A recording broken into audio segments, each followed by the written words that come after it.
नमस्कार, स्वागत है आपका अमर उजाला संवाद में, जहां पर आज अलग अलग क्षेत्रों की हस्तियां हमारे बीच में पहुंची है। उन्हीं में से एक हैं जो इस वक्त युवाओं के लिए खास तौर पर प्रेरणा स्रोत भी हैं। तानिया मित्तल सोशल इन्फ्लुएंसर हैं। बहुत सारे नाम और पहचान भी इनके साथ है, लेकिन इस वक्त मैं आपसे सबसे पहला सवाल पूछना चाहती हूँ। As a social media influencer आप अपनी क्या सबसे बड़ी जिम्मेदारी समझती हैं? मुझे ऐसा लगता है that social media is a big responsibility. अभी 500 मिलियन व्यूज हमें एवरी मंथ मिल रहे हैं, वो भी पिछले 6 महीनों से। तो मुझे पता है जब 50 करोड़ युवा मुझे देख रहा है तो मुझे उन्हें कुछ ऐसा देना है जो वो ना सिर्फ अपने साथ रखें बल्कि आगे बढ़ाएं। तो ये बहुत ज़रूरी है कि हमें कॉन्शियस मूव लें कि ऐसा नहीं हो कि सबको ऐसा लगने लगे, एक फेक वर्ल्ड लगने लगे कि नहीं पढ़ाई वढ़ाई छोड़ के 12-13 साल के लोग आकर वीडियोस बना रहे हैं और कमा रहे हैं। मैं बहुत प्रैक्टिकली लोगों को बताती हूँ हमेशा कि कितना आप अर्न कर सकते हैं, क्या अपॉर्चुनिटीज हैं, और specially the pros and cons कि हमें क्या नहीं करना चाहिए। ऐसा नहीं होना चाहिए कि पैसे कमाने की जल्दबाजी में हम एजुकेशन भूल जाएं, क्योंकि पैसे कमाने की कोई उम्र नहीं होती, पर एजुकेशन की तो होती है। अभी जब आप संवाद में भी थी तब भी आपने एजुकेशन पे खास तौर पे जोर दिया। एक जो युवाओं के बीच इस वक्त देखने को मिल रहा है वो सबसे ज्यादा ये है कि वो एजुकेशन उन्हें लगता नहीं इतनी इम्पोर्टेंस है, क्योंकि कहीं ना कहीं जब वो सोशल मीडिया के दौर में आ रहे हैं वो फेम की तलाश में है, और उन्हें लगता है कहीं ना कहीं अगर वो फेमस हो जाते हैं तो शायद एजुकेशन उतनी इम्पोर्टेंट नहीं है। ऐसे बच्चों के लिए आप क्या बोलोगे? देखिए, मुझे ऐसा लगता है कि ज्ञान एक ऐसी चीज़ है जो आपसे कोई ले नहीं सकता। तो ये ऐसा खजाना है, अगर आपके पास है तो इससे कीमती फेम और पैसा नहीं हो सकता।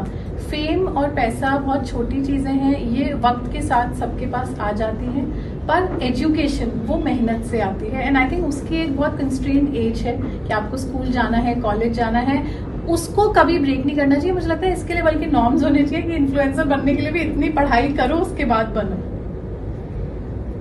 आप और जैसे आपको लोग फॉलो करते हैं सोशल मीडिया पे, आप किसी ऐसे इन्फ्लुएंसर को फॉलो करते हैं जिनका कंटेंट आपको पसंद है? एक्चुअली मैं साथ में बिजनेस भी करती हूँ, एनिमल शेल्टर्स भी रन करती हूँ, काफ़ी सारे बच्चों की मदद भी करती हूँ, तो मेरे पास तो टाइम बहुत कम रहता है। तो मेरा सोशल मीडिया कंजम्पशन बहुत लिमिटेड है। एंड मैंने अपनी लाइफ हमेशा बहुत एक रूटीन से फॉलो की है। मतलब मेरी हर चीज़ बिल्कुल पर्टिकुलर है। आप रोज़ देखोगे साड़ी की वही प्लीट्स एकदम परफेक्ट रहती है। तो ऐसा नहीं है कि किसी दिन ये अनड्रेस्ड दिखेगी आपको, किसी दिन ऐसा नहीं है कि मैं पूजा नहीं करूँगी, या किसी दिन ऐसा नहीं है कि मैं पार्टी करूँगी। मेरा शेड्यूल बिल्कुल फिक्स है, उसी शेड्यूल के हिसाब से मैं चलती हूँ। एंड मुझे लगता है जिनका शेड्यूल होता है वही आगे कुछ बहुत अच्छा कर पाते हैं कंसिस्टेंसी। लेकिन फिर कभी सुना किसी के बारे में, किसी का कंटेंट अच्छा लगा, या कभी कोई चर्चा आया, क्योंकि अखबार हेडलाइंस तो हम हमेशा ही पढ़ते हैं, कभी कोई ऐसा लगा हो अपनी फील्ड में? एक्चुअली मेरी वाली फील्ड कोई चूज नहीं करता ना रिलीजियस कंटेंट, क्योंकि इसका पैसा नहीं मिलता है। तो यूजुअली मैंने नहीं देखे अभी तक रिलीजियस कंटेंट वाले इन्फ्लुएंसर्स। बट इंडिया में सभी इन्फ्लुएंसर्स बहुत बहुत अच्छा करें। I think the economy is now $720 crore and 30 million plus influencers हैं, वो 3 मिलियन प्लस इन्फ्लुएंसर्स हैं। और मेरे फेवरेट अगर आप कहेंगे तो फिर मोदी जी। लक्षद्वीप चले गए और पूरे लक्षद्वीप फुल हो गया। I think this is real influence. First time वो कब दिमाग में क्लिक हुआ कि मुझे इन सारे जो कंटेंट जो जिस तरह के आप बन रहे हैं उससे अलग कंटेंट चूज करना है? फर्स्ट टाइम कब क्लिक किया? एक्चुअली मैंने ये इन्फ्लुएंसर स्पिरिचुअल कंटेंट अगस्त में स्टार्ट किया था। आई थिंक 8 या 9 महीने हुए मुझे। तो 8 या 9 महीने में आई थिंक पूरा इंडिया जानता है। तो मेरे लिए सिर्फ ये था कि मेरी मदर एक दिन इंस्टाग्राम चला रही थी और उन्होंने मुझसे बोला कि मुझे मज़ा नहीं आता देखने में वीडियोस, कोई डांस कर रहा है, कोई कुछ कर रहा है, कोई खाना बना रहा है, मुझे चाहिए कि हमारे ठाकुर जी दिखें। तो मेरा पूरा चैनल मेरी मदर के लिए ही है।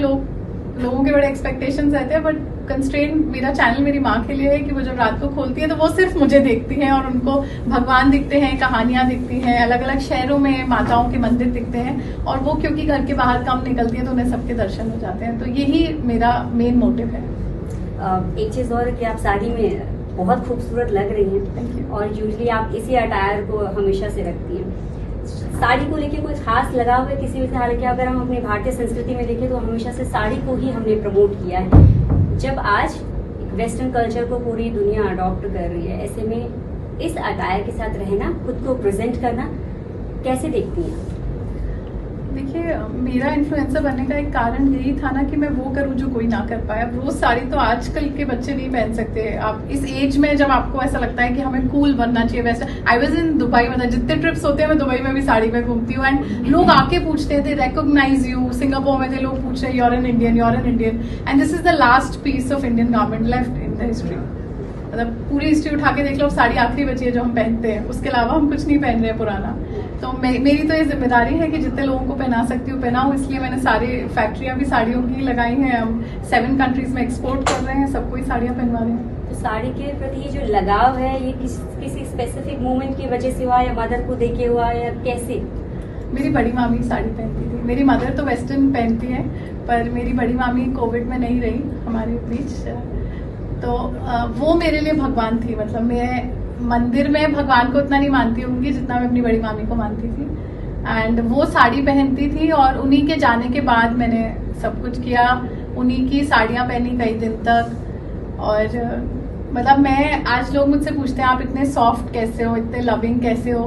मतलब मैं तो मंकी हूँ, मैं सिर्फ उन्हें कॉपी करती हूँ। उनसे अगर कोई मिल लेता या कोई इस दुनिया में इतना लकी होता कि उनसे मिल पाता, तो उसको समझ में आता कि एक्चुअल में अच्छा इंसान क्या होता है। लोग ज्यादातर जब भी अपनी इंस्पिरेशन बताते हैं या किसी से कनेक्ट होते हैं तो उसके पीछे रीजन या मदर होता है, फादर होते हैं। मामी से लगा कोई तो मैं बताती हूँ ना आपको, मेरी जो बड़ी मामी थी, उनके बारे में मैं जितना आपको बताऊं या सिखाऊंगी ना उतना भी कम रहेगा। आपको पता है, मैं उनसे बोलती थी कि मामी जी मैं कैसी बनूं या मैं क्या अपने आप में करूं जो मैं बहुत अच्छी लगूं।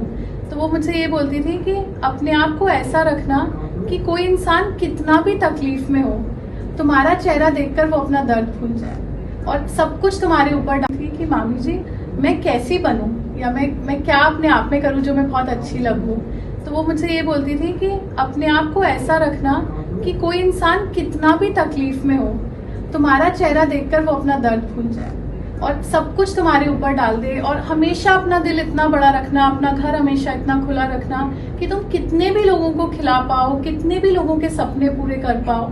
और वो हमेशा, मैं पढ़ाई छोड़ के घर आई, she was the first person जिन्होंने मुझे खाना खिलाया था और कहा था कि तुम कुछ बड़ा करोगे। मतलब मैं जितना तुम्हें सिखा जाऊंगी ना आज, तुम्हें लगेगा कि ऐसा भी कोई व्यक्ति था। मतलब बड़ी मामी का बिल्कुल क्लियर था, कोई छोटा बड़ा नहीं होता जीवन में। मेरा ड्राइवर भी उनके घर पे जाके खाना खाता था, वो हाथ से गर्म पराठा खिलाती थी। मेरे फ्रेंड्स जो कुछ नहीं कर पाए लाइफ में या मैं कुछ भी करना चाहती थी तो वो अपने रुपए निकाल के देती थी। मतलब एक इंसिडेंट मुझे याद है कि क्योंकि हम इतने रिच नहीं थे बचपन में, और मेरी बड़ी मामी मेरा नानी हाउस बहुत रिच हुआ करता था। मेरा खाली गला था और वो 9 लखा हार पहनी थी, बहुत महंगा। और मैंने उनसे बोला कि मैं आपके जितनी सुंदर नहीं लग रही, और उन्होंने अपना हार उतार के मेरे गले में डाल दिया। और उन्होंने मुझे हाथ रख के यही बोला था कि अपनी कोई चीज कभी किसी को देने से घबराना मत, क्योंकि जो तुम्हारा है वो तुम्हारे पास लौट के जरूर आएगा। एक आखिरी से इस वार्ता को खत्म भी करेंगे। आपने सुना होगा कि बहुत सारे जो सोशल मीडिया इन्फ्लुएंसर है, जो बच्चे कंटेंट की दुनिया में अपना जो है नाम कमाना चाहते हैं, कई बार लाइक्स और कमेंट्स कम आने की वजह से सुसाइड तक कर लेते हैं। उन जैसे युवाओं के लिए, कंटेंट क्रिएटर्स जो बनाना चाहते हैं, उनके लिए आप क्या कहना चाहोगे? हमें अपने आप को इन चीजों से बहुत ऊपर करना पड़ेगा। मुझे तो लगता है मुझे बहुत ही कम लोग पसंद करते हैं, दिन भर ट्रोल होती रहती हूँ, कोई वीडियो बनाता है, कोई रोस्ट करता है, ये फेक है, ये है, ये वो है। But how does it matter? At the end of the day you are your own inspiration, you are your own supporter. मेरे कोई फ्रेंड्स नहीं है, कोई दोस्त नहीं है। मैं तो अभी भी अपनी मम्मी के पास जाके सोती हूँ रात को, मेरा तो कोई अलग से कमरा भी नहीं है। तो ये बहुत ज्यादा जरूरी है कि हम खुद को सपोर्ट करें, खुद के लिए खड़े हों। और ये जो पैरालिसिस वाली स्थिति है ना कि कोई ना कोई आए, हमें लाइक करे, कमेंट करे, फिर हमें बताए कि हम अच्छे हैं, हमें इससे आगे निकलना पड़ेगा। और हमें रोज रात को खुद को ये बताना पड़ेगा कि हमसे अच्छा कोई नहीं है। Thank you so much. Thank you.